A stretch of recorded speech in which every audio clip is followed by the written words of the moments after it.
Assalamualaikum warahmatullahi wabarakatuh. Hai teman-teman, saya Bayu dari kelas 11 MIPA 3 SMA Negeri 1 Randu Belatung. Kali ini saya ingin bercerita tentang hikayat Perang Sabil. Tahun 1804 merupakan tahun yang sangat penting karena Muhammad Daud Syah telah dewasa dan resmi dinobatkan sebagai Sultan dengan gelar Sultan Alauddin Muhammad Daud Syah yang bertempatan di Masjid Indrapuri. Perang Sabil berawal ketika salah seorang pemimpin perang Aceh yaitu Tengku Cik Ditiro memproklamirkan ikrar Perang Sabil atau Perang Sabil, yaitu perang melawan KP Belanda atau kafir Belanda. Perang suci untuk membela agama, perang jihad untuk melawan kezaliman di muka bumi. Semangat Perang Sabil dikeluarkan dari Istana Keumalah, yaitu 25 km sebelah selatan Pidi.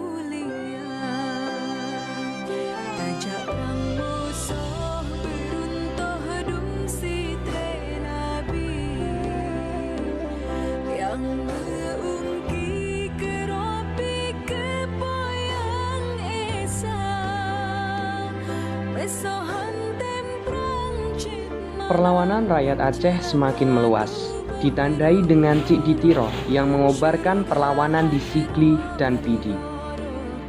Dan di Aceh bagian barat, tampil Tengku Umar beserta istrinya, Cut Nyadin. Beberapa pos Belanda berhasil direbut oleh Tengku Umar. Hal itu menjadikan Belanda semakin kewalahan. Sampai akhirnya Belanda menerapkan strategi baru yang dikenal dengan stelsel konsentrasi, yang ternyata juga belum berhasil membendung perlawanan rakyat Aceh. Pertengahan tahun 1886, Tengku Umar berhasil menyerang dan menyita kapal Belanda Hokaton yang sedang berlayar, serta berhasil membunuh Kapten Hussein, nahkoda kapal yang bertugas membunuh Tengku Umar. Pada tahun 1891, Cik Ditiro meninggal dan digantikan oleh anaknya Tengku Maamin Ditiro. Tahun 1893, Tengku Umar menyerah kepada Belanda dan akhirnya Tengku Umar dijadikan Panglima Tentara Belanda dengan gelar Tengku Johan Pahlawan. Namun, hal tersebut hanya siasat Tengku Umar untuk mendapatkan pasukan dan senjata. Beliau juga mendapat dana 800.000 gulden. Pada 29 Maret 1896, Tengku Umar berbalik menyerang Belanda. Peristiwa ini dikenal dengan Heetverat van Tengku Umar atau pengkhianatan Tengku Umar. Itu membuat Belanda geram dan marah. Sampai akhirnya Belanda melaksanakan usulan Snoek-Horgrange, yaitu melawan dengan kekerasan. Di mana sebelumnya Snoek-Horgrange sudah masuk di tengah masyarakat untuk mempelajari kehidupan masyarakat. Ia menyamar sebagai Abdul Ghaffar. Kekuatan rakyat Aceh ternyata didasari dengan ukhuwah Islamiyah dan semangat juang persatuan. Akhirnya Snoek-Horgrange mengusulkan beberapa cara untuk melawan perjuangan rakyat Aceh. Beberapa usulan itu adalah: yang pertama, perlu memecah belah persatuan dan kekuatan masyarakat Aceh. Yang kedua, menghadapi kaum ulama yang fanatik dalam memimpin perlawanan harus dengan kekerasan. Yang ketiga, bersikap lunak terhadap kaum bangsawan dan keluarganya, dan diberi kesempatan untuk masuk ke dalam Korps Pamong Praja dalam pemerintahan kolonial Belanda. Belanda segera melaksanakan usulan Snoek-Horgrange. Untuk memasuki fase ini dan memimpin perang melawan rakyat Aceh, diangkatlah gubernur militer yakni Van Heut menggantikan Van Vliet. Genderang perang dengan kekerasan dimulai tahun 1899. Perang ini berlangsung 10 tahun. Oleh karena itu, pada periode tahun 1899 sampai 1909 di Aceh disebut dengan masa 10 tahun berdarah. Tien Blodik Jar. Van Heut segera melakukan serangan terhadap pos pertahanan para pemimpin perlawanan di berbagai daerah. Dalam hal ini, Belanda juga mengerahkan pasukan anti-gerilya yang disebut Korps Marsus, yakni pasukan yang terdiri dari orang-orang Indonesia yang berada di bawah pimpinan opsir-opsir Belanda. Mereka pandai dalam berbahasa Aceh. Dengan demikian, mereka dapat bergerak sebagai informan dengan kekuatan penuh dan sasaran yang tepat. Karena adanya informan-informan bayaran, serangan Belanda berhasil mencerai-beraikan para pemimpin perlawanan. Tengku Umar bergerak menyingkir ke Aceh bagian barat dan Panglima Polem dapat digiring dan bergerak di Aceh bagian timur. Di Aceh bagian barat, Tengku Umar mempersiapkan pasukannya untuk menyerang secara besar-besaran ke arah Meulaboh. Tetapi tampaknya persiapan Tengku Umar ini tercium oleh Belanda.